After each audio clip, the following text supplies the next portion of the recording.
আমাকে যদি বলা হয় আজ থেকে প্রতিদিন 5 বার একটি ফেসবুক পেজে যে তাদের পোস্টগুলোতে লাইক করে আসলে 2 বছর পর সুইজারল্যান্ড ঘুরে আসার একটা প্যাকেজ পাবো, কোনো লটারি হবে না, যতজন এই কাজটি করবে প্রত্যেকেই এই প্রাইজটি পাবে, আমি তো নিশ্চিত 5 বারের বেশিই যাব প্রতিদিন সেই পেজে গিয়ে লাইক দিতে, এটা নিশ্চিত করতে যেন এই চান্সটা মিস না হয়।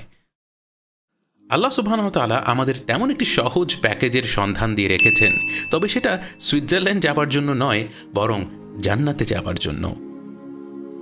একটি হাদিসে রাসূল সাল্লাল্লাহু আলাইহি ওয়াসাল্লাম উল্লেখ করেন পবিত্র কোরআনের শ্রেষ্ঠ আয়াত হচ্ছে আয়াতুল কুরসি।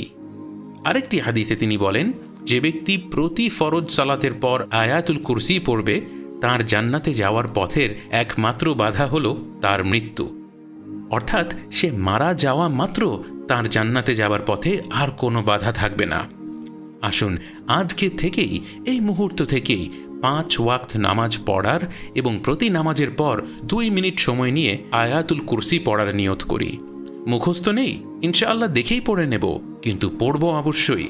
এই যে যেন তেন সুযোগ নয়, চিরস্থায়ী চিরসুখের জান্নাতে যাওয়ার সুযোগ।